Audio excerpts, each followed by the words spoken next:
As you're probably aware, Scotland and Edinburgh get pretty cold during the winter months, but that doesn't stop people from really getting into the spirit of enjoying and celebrating the winter festivities that we have here. And although, of course, Christmas has a very long-standing history across all of the UK, as you might be aware, the UK has some complicated relationships with religion. And in the 1600s, some of the traditions around Christmas, well, they shifted a little bit. So you might be surprised to learn that actually the tradition of celebrating Christmas was outlawed for over 400 years. And although now you see the lights, the decoration, this has very much not always been the case.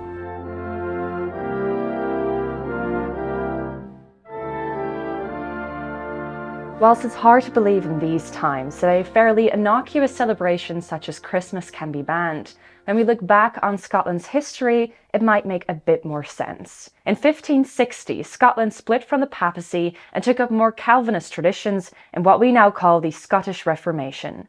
During this time, Christmas celebrations, more often referred to as Yuletide, were seen as extravagant Catholic events, and they were slowly banned. In 1640, a law was passed through Scottish Parliament which made celebrating the day illegal and punishable by imprisonment. Not even mincemeat pies or Yule bread were allowed.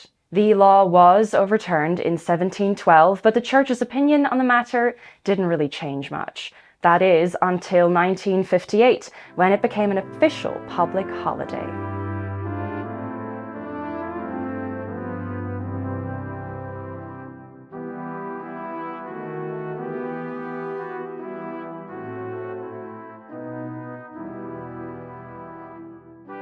The ban on Christmas is likely the reason why Hogmanay took the reins as the leading winter celebration here in Scotland, a position it has held on to. Nowadays, Hogmanay celebrations here in Scotland are huge, with fire processions, ceilidhs and bonfires. At midnight, friends will hold hands and sing Auld Lang Syne. But what about the name Hogmanay? Well, that is a bit less clear. Some say it comes from the corruption of a Greek term meaning holy month, whilst others say it has more French, Gaelic, or even Norse backgrounds.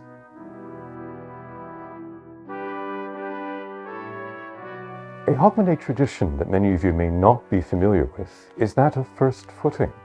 So, what does this tradition entail? Well, as you can imagine, given Scottish traditions generally, there's a certain level of superstition involved. In this case, the first person to enter your home in a new year, this is your first foot. Importantly, both who they are and what they bring could determine whether or not you are facing a prosperous or less than prosperous year ahead.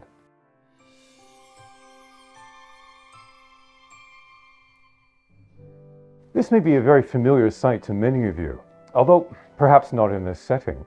A Christmas tree decorated with lights, tinsel, and ornaments.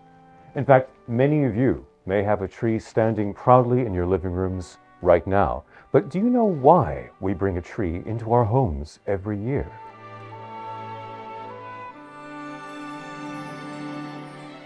Well, German tradition dates the Christmas tree back to 16th century, with Martin Luther being the first to add lit candles to it.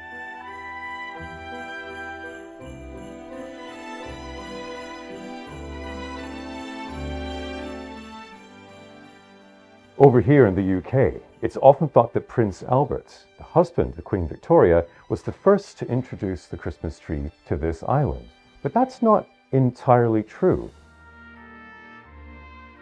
In actual fact, it was Queen Charlotte, the wife of King George III, who in 1800 decorated her own Christmas tree at a party, adorning the branches with sweetmeats, fruits, almonds, raisins, papers, and toys. The tradition then, though, didn't quite filter through into the broader community.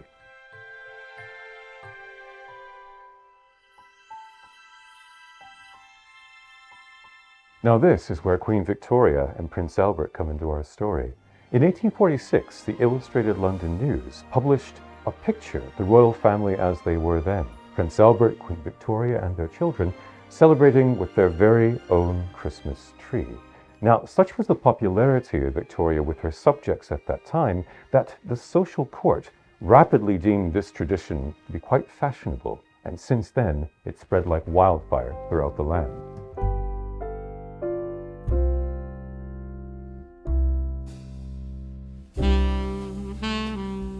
Hopefully you're now in the Christmas spirit and ready to celebrate and bring in New Year's Eve with a Hogmanay party.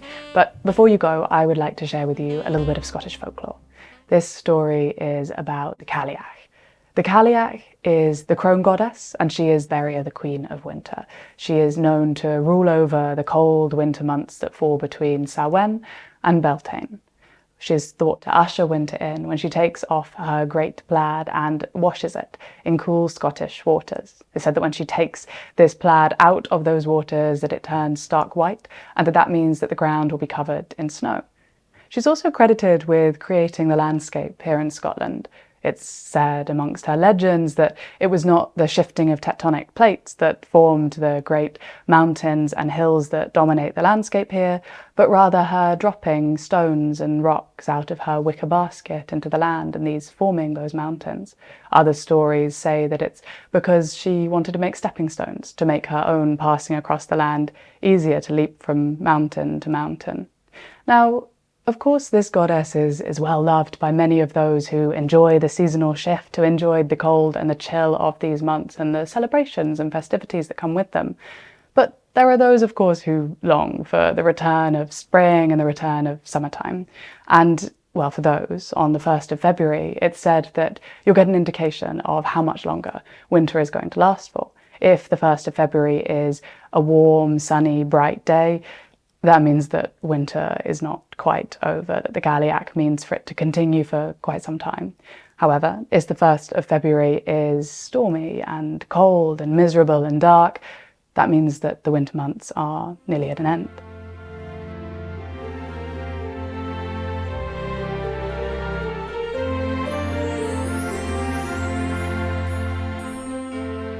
Thank you so much for joining us on this little tour that we took through some of Scotland's folklore and history relating to this winter and festive season. If you enjoyed this content, please do like the video, and perhaps if you have your own favourite winter traditions or folklore and stories that you'd like to share with us, do please leave them in the comments. And of course, if you do enjoy this content, do please subscribe. And in the meantime, have a wonderful winter season and Happy New Year.